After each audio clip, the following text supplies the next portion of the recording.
Et salut les managers, c'est le coach Tim, on se retrouve pour une nouvelle vidéo. Aujourd'hui encore un tuto sur les dernières annonces de MFL concernant l'arrivée de la saison 1 sur MFL. Pour le coup, on va s'intéresser aujourd'hui à la présentation du centre de développement sur MFL.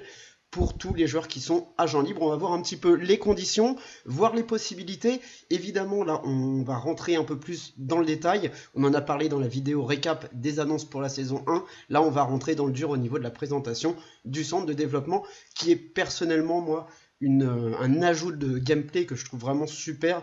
Ça va nous permettre d'éviter d'être bloqué avec trop de joueurs libres pour certains agents qui n'arrivent pas à les prêter. Donc voilà, on va rentrer un petit peu dans le vif du sujet. Avant ça, n'hésitez pas, si vous le souhaitez, à vous abonner et à laisser un petit commentaire et un like si cette vidéo vous plaît. Ça permet de maximiser le référencement. On est sur une jeune chaîne, donc j'essaie d'apporter pas mal de contenu pour vous aider dans votre évolution et ça me permettrait moi de grandir un petit peu plus. Donc je remercie tous ceux qui trouveront le temps de faire ça. Au niveau de l'annonce, donc vous le voyez, on annonce l'annonce du centre de développement. Pour information, ceux qui ont joué dernièrement, et notamment la saison The Breakaway, que ce soit la Cup ou la Ligue, il y avait en tout cas sur la roue des tickets de gain pour des entrées gratuites au centre de développement. Donc si vous en avez, c'est super, franchement, vous avez eu beaucoup de chance. Moi j'en ai pas eu pour le coup, c'est dommage. Après j'ai pas fait une bonne saison, donc j'ai pas gagné énormément de matchs, à part une demi-finale de Cup, mais sinon le reste c'était vraiment pas fou en championnat. Mais voilà, au niveau de la roue, j'ai eu quand même quelques petites récompenses, mais jamais un ticket. Donc potentiellement vous en avez dans votre inventaire, donc n'hésitez pas à vérifier, parce que c'est vraiment hyper important pour développer vos jeunes joueurs. Alors ils nous disent que la saison 1 de MFL va démarrer, qu'ils sont ravis de nous présenter une nouvelle fonctionnalité qui est le centre de développement MFL. Pour le coup, le centre de développement nous permet d'investir dans la progression de nos joueurs en les aidant à atteindre leur potentiel. On va découvrir ensemble ce que cela donne. Là, on a le petit visuel. Donc, si on voit un petit peu, on a la durée de développement. Vous allez voir qu'on peut l'envoyer pour 1, 2, 3 ou 4 saisons maximum. Et le gain d'overall avec la barre d'expérience. Donc voilà un petit peu, on peut s'imaginer qu'au niveau des visuels, chaque joueur placé, on aura la possibilité en tout cas de faire un certain suivi dessus. Qu'est-ce que le centre de développement? Le centre de développement est un endroit où les agents joueurs peuvent envoyer leurs joueurs libres, donc ceux qui n'ont pas de contrat actif. Donc ça, faites très attention, on ne peut pas prêter un joueur et l'envoyer aussi dans le centre de formation, ce qui paraît quand même assez logique et cohérent. Le but c'est d'envoyer le joueur seulement si il est libre, et vous allez les voir, il y a même une petite subtilité parce qu'il va y avoir une période à respecter pour pouvoir l'envoyer et un nombre de matchs maximum qu'il ne doit pas effectuer avant d'être envoyé sur la même saison au centre de développement. Donc tout ça, on en reviendra un petit peu après, donc c'est important voilà, d'aller jusqu'au bout pour avoir aussi toutes les règles, on va dire, d'enregistrement et d'éligibilité pour aller dans le centre de développement, pour poursuivre leur formation et leur développement. Il permet à vos joueurs de continuer à progresser même lorsqu'ils ne sont pas sur le terrain, en veillant à ce qu'ils ne perdent pas de temps précieux entre deux contrats. Donc là, il va vraiment y avoir un choix à faire en tant qu'agent. Est-ce que je préfère jouer avec mon joueur? Attention, on l'a vu dans le dernier tuto sur la progression des joueurs. Si vous avez trop de joueurs, que vous avez, imaginons, beaucoup de jeunes joueurs et que vous voulez les développer au maximum, si il y a des jeunes joueurs que vous mettez dans votre rotation, que vous vous dites, bon, lui il est jeune, il sera remplaçant, il va rentrer, il va progresser, attention, selon les matchs qu'ils vont faire, ils vont gagner plus ou moins d'XP. Donc le nombre de matchs joués est important. Ce qui peut être intéressant, admettons que vous ayez 3 attaquants, vous jouez qu'un seul attaquant, parmi ces 3 attaquants, vous avez une jeune pépite que vous adorez, qui a, admettons, 18-17 ans, et qui a un bon overall, donc une bonne note générale. Vous avez un second joueur qui en a 23, qui est très bon aussi, et un dernier qui en a 16 et qui est moins bon, mais vous vous dites, bon, je le mettrai sur quelques matchs, il va jouer 4-5 matchs de coupe par exemple, et il sera remplaçant en championnat, et en cas de blessure, je pourrais le faire rentrer. Faites attention, là il va falloir réfléchir et se dire, bon, c'est peut-être mieux soit de le prêter ce joueur, vu qu'il aura très peu de temps de jeu dans l'équipe, soit de l'envoyer dans le centre de développement. Et là va y avoir toute une réflexion en tant que coach et que d'agent de joueur à faire à votre niveau. En sachant que si vous êtes juste agent de joueur, là je parlais pour quelqu'un qui pouvait gérer un club, mais si vous êtes juste agent de joueur, la question c'est soit est-ce que je l'envoie en prêt, en me disant il faut que je sois sûr que la personne respecte ses engagements, c'est-à-dire que si on part sur un temps de jeu de 15 matchs dans la saison, il faut que ce soit respecté. Sinon, il y a toujours un risque, parce qu'on ne sait jamais comment ça peut évoluer. Ou alors, est-ce qu'il vaut mieux que je l'envoie dans le centre de formation ? Étant donné que vous allez voir, il y a un coût, faudra vraiment réfléchir tout ça et jouer les choses de manière stratégique et intelligente. Donc, comment ça marche ? On envoie un joueur au centre de développement et c'est très simple, mais les récompenses potentielles dépendent des choix que vous allez faire. Donc, premier choix, la durée. Donc, comme je vous l'ai dit, au niveau de la durée, vous pouvez choisir 4 types de séjours. Un séjour d'une saison, un séjour de 2, de 3 ou de 4 saisons maximum.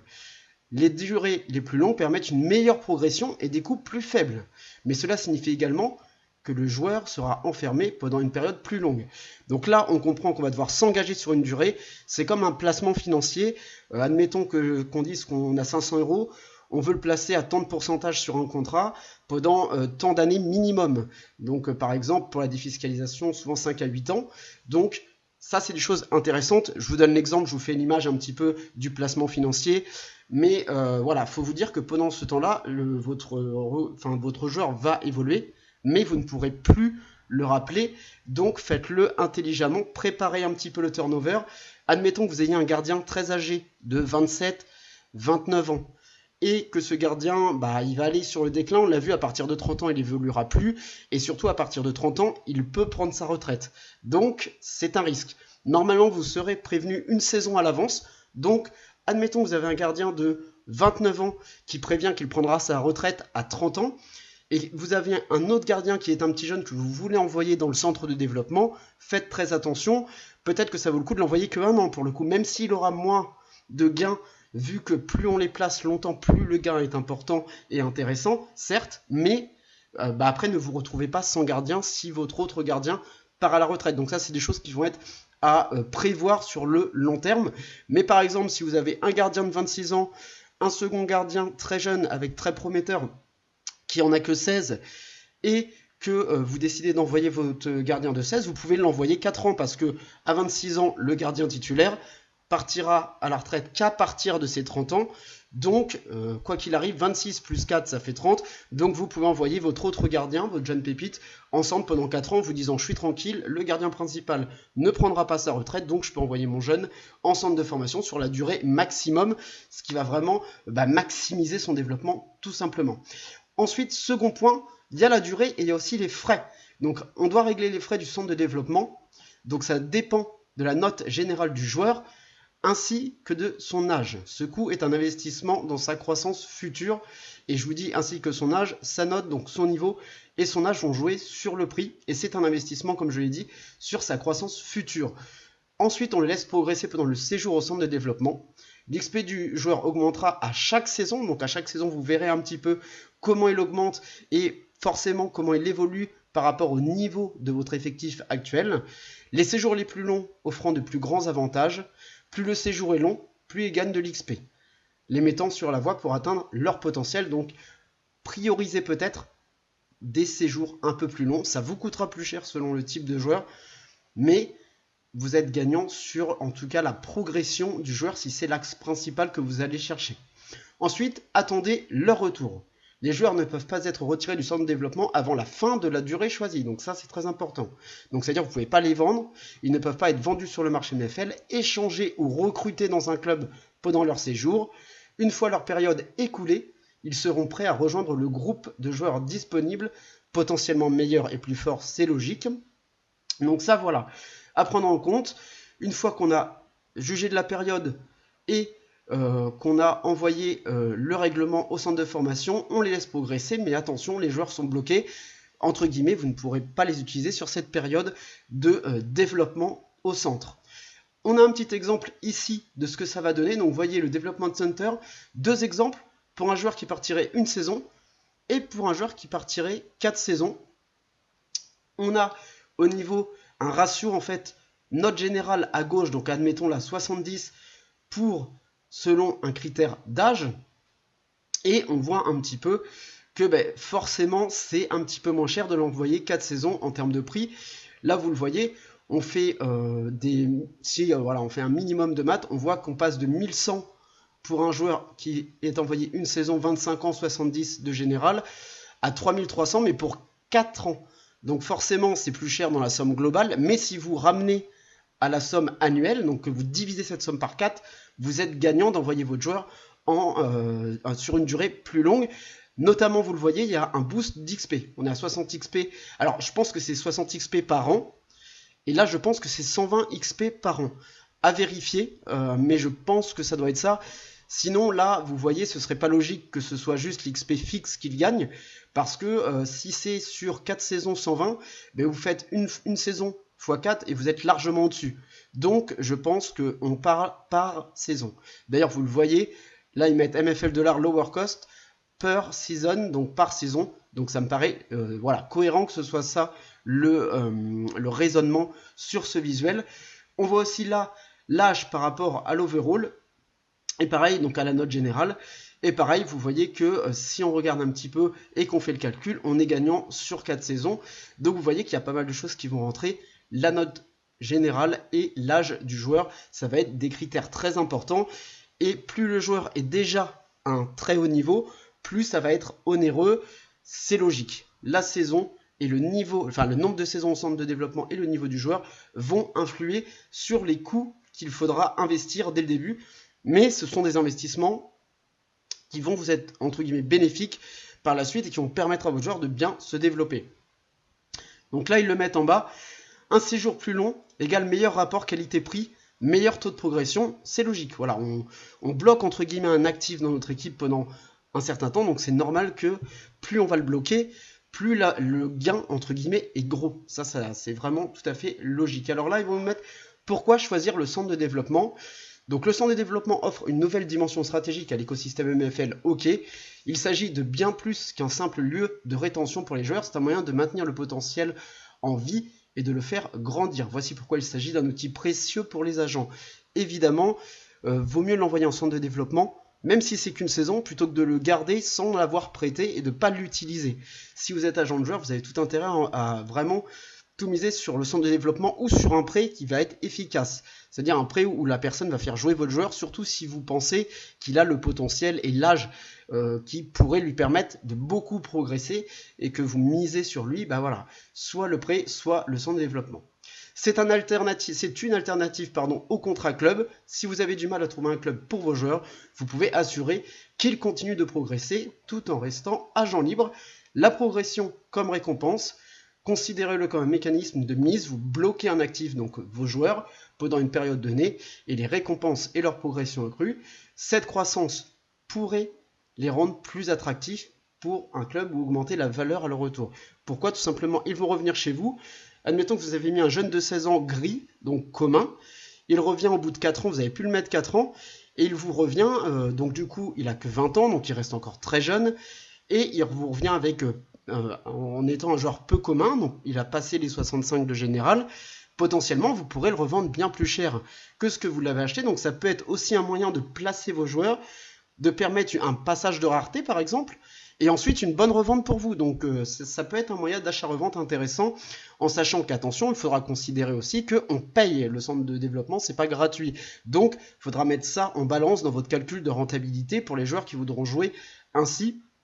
C'est important de le dire. On va passer aux règles supplémentaires et elles sont très importantes. Pour garantir l'équité et maintenir l'intégrité concurrentielle du MFL, le centre de développement a quelques directives importantes. Les joueurs légendaires ne sont pas éligibles au centre de développement. Voilà. Alors ça c'est logique, pourquoi? Parce que c'est les top joueurs. Et on va pas mettre des top joueurs en centre de développement, c'est des joueurs qui doivent jouer. Voilà, les joueurs légendaires, c'est les meilleurs joueurs de MFL. Donc aujourd'hui, on le voit, un jeune joueur qui a un très gros niveau, forcément, il va avoir du temps de jeu dans n'importe quelle équipe. Et le but, c'est aussi de ne pas bloquer, je pense, les grosses ligues.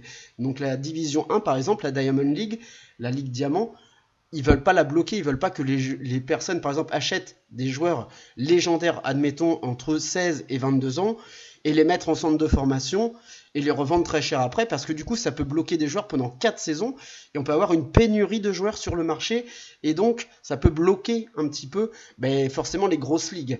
En sachant qu'en plus, les gros joueurs, c'est ceux qui sont le moins présents dans le jeu, évidemment, parce que ce sont les meilleurs, donc c'est plus cher, il y en a moins, c'est logique, on n'a pas 50 000 Lionel Messi actuellement dans la vraie vie, donc c'est normal que ces joueurs-là soient plus rares, et c'est pour ça aussi, je pense qu'ils sont interdits au centre de développement, parce que les personnes qui gèrent MFL ne veulent pas qu'il y ait une pénurie au niveau de ces joueurs, et qu'on n'en ait pas assez dans les grosses ligues et dans les ligues intermédiaires. Ensuite, seuls les joueurs agents libres sans contrat de club actif donc peuvent intégrer le centre de développement. Donc c'est ce qu'on a dit, on ne peut pas prêter un joueur et aussi le mettre en centre de développement. C'est normal, voyez-le un peu comme un centre de formation. Les joueurs quitteront le centre de développement à l'âge de 30 ans. Donc on sait qu'à partir de 30 ans, les joueurs peuvent prendre leur retraite. Donc faites attention, quand vous placez un joueur, il ne pourra pas être dans un centre de développement au-delà de ses 30 ans. Donc là, ils mettent un exemple, un joueur de 28 ans, donc il lui reste 2 ans pour aller sur ses 30 ans, ne peut y entrer que pour un maximum de 2 saisons. Donc vous ne pourrez pas utiliser un pass 4 saisons, par exemple, sur ce type de joueur, mais ça, c'est tout à fait logique. Le but, c'est pas de mettre un joueur, de le placer en actif, et quand il nous revient qu'il annonce sa retraite, et que du coup, qu'on puisse plus le vendre. Ce serait vraiment dommage pour l'agent de joueur ou le manager qu'il a, ce serait vraiment du gaspillage. Et franchement, moi je vous conseille surtout de mettre des jeunes joueurs, évidemment, parce que ça va vous coûter. Donc des MFL $, on n'en a pas non plus beaucoup, donc vous pourrez pas, je pense, à moins que vous ayez une très très grosse galerie et beaucoup de MFL $, vous devrez choisir, et il faudra vraiment faire ça de manière intelligente, c'est-à-dire pas seulement des jeunes joueurs à fort potentiel, mais aussi des jeunes joueurs à fort potentiel qui n'ont pas de temps de jeu. Si vous avez un club et que vous comptez faire jouer 3-4 de vos jeunes joueurs sur beaucoup de temps de jeu, ça sert peut-être à rien de les envoyer dans le centre de développement. Il vaut peut-être mieux envoyer des joueurs peut-être un peu moins jeunes ou un peu plus faibles pour qu'ils aillent, eux, parce qu'ils n'ont pas de place dans votre club ni en prêt, dans le centre de développement. Donc ça sera des choses très importantes à gérer. Donc les joueurs peuvent être envoyés au centre de développement à tout moment avant la période de transfert. Donc ça c'est très important, de mi-saison. Ça veut dire qu'on ne peut pas prêter un joueur et dire au pire je demanderai une demande d'annulation à la mi-saison et je l'enverrai en centre de développement sur la fin de la saison. Non, ça ne marche pas. Il faut le faire avant la période de transfert de mi-saison. Donc ça c'est hyper important. On regardera peut-être après dans le calendrier ce que ça veut dire, mais voilà, dites-vous bien que votre joueur, il ne doit pas, il doit être envoyé au centre de formation au centre de développement avant la période de transfert de mi-saison, donc au milieu de la saison. Les 4-5 jours de transfert, c'est trop tard, vous ne pourrez plus l'envoyer. Donc faites très attention, c'est hyper important. Et surtout, deuxième chose, les joueurs ayant joué plus de 3 matchs officiels avec un club au cours de la saison ne sont pas éligibles à l'entrée au centre de développement. C'est-à-dire que si vous prêtez un de vos joueurs, donc vous le prêtez en tout début de saison, vous vous dites, je vais regarder, et s'il joue pas trop, je le rappelle, et je l'enverrai avant la mi-saison. Donc 1 ou 2 jours avant la mi-saison, je le renverrai dans le centre de développement, soit parce que le manager à qui je le prête est d'accord et qu'il ne le fait pas assez jouer, ou en tout cas pas jouer comme on l'aurait souhaité, soit moi je le mets dans mon club parce que j'ai pas de remplaçant et je me dis ça peut dépanner, mais si vraiment je le fais pas jouer, je vais en pâtir, et du coup je vais corriger ça. Donc faites très attention, si votre joueur a joué plus de 3 matchs dans la saison en cours, même si vous êtes avant la période de mi-saison, et que vous le récupérez avant pour l'envoyer en centre de développement, ce ne sera pas possible. Donc voilà, 2 prérequis. Le joueur doit être envoyé avant la période de transfert de mi-saison, et le joueur ne doit pas jouer plus de 3 matchs dans un club avant d'être envoyé au centre de développement sur l'année en cours, évidemment. Donc ça, c'est 2 choses qui pourraient être un piège pour ceux qui n'ont pas pris l'info. Donc faites très attention à ça. Voilà un petit peu pour tout ça. On va lire la fin avec le centre de développement de la MFL. Vous devez prendre des décisions stratégiques lorsque vos joueurs sont entre 2 contrats. Donc voilà.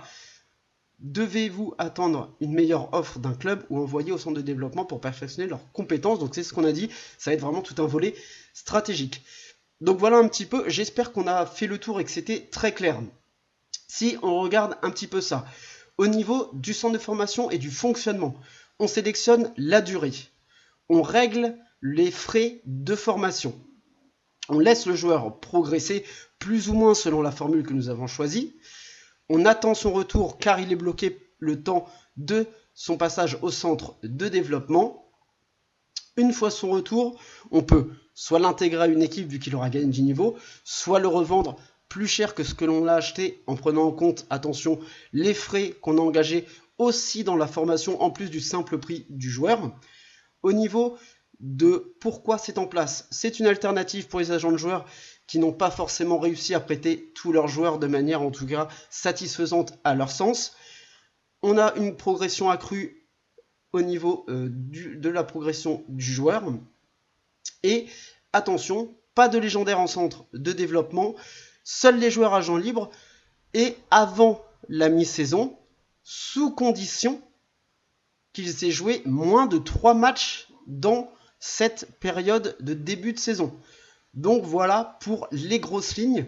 Et franchement, dites-moi ce que vous en pensez, mais je suis vraiment hype, je trouve ça super. Ça permet aux agents de joueurs qui ont quelques bons petits joueurs, mais qui n'ont pas forcément réussi à les prêter, de ne pas être embêtés. Et en plus, ils nous laissent vraiment jusqu'à la mi-saison. Donc ça veut dire qu'on peut aller jusqu'au bout, au bout des négociations pour nos joueurs. Et une fois la fin de la période d'enregistrement, où on sait qu'on n'a aucune chance du coup de prêter nos joueurs, on va pouvoir les envoyer au centre de développement. Donc ça c'est aussi très bien. Ils auraient pu dire faut les envoyer avant le début de la saison, et là ça aurait été embêtant parce que vraiment on aurait eu une deadline très très importante. Donc ça c'est super. On a fait le tour, j'espère que ça vous a plu. Voilà, je vais continuer à faire un ou deux tutos là sur les nouvelles annonces, mais avec le tuto progression de joueur que j'ai fait un peu plus tôt, et celui-ci on a vraiment, je dirais, fait le tour un petit peu des grosses annonces principales à mon sens, et des gameplays hyper importants à maîtriser. Pour rappel, le dernier tuto c'était la progression des joueurs. Je vous le mets en haut à droite si ça vous intéresse, vous pouvez aller voir. De toute façon, j'ai une playlist entière avec tous les tutos que j'ai fait sur MFL, des plus âgés et des plus récents en adéquation avec les déclarations qui ont été faites sur MFL. Cet article, pareil, je vous mettrai le lien dans la description. Pour le coup, c'est une source officielle, donc c'est pas moi qui l'invente. C'est vraiment voilà, quelque chose d'officiel au niveau de MFL. Si vous avez aimé la vidéo, n'hésitez pas à mettre un petit pouce. N'hésitez pas à vous abonner pour suivre les prochaines vidéos et notamment les prochains tutos. L'aventure avec les Bodo Yards, j'ai hâte de continuer cette aventure après ce premier épisode que j'ai fait où je vous présente un petit peu le projet.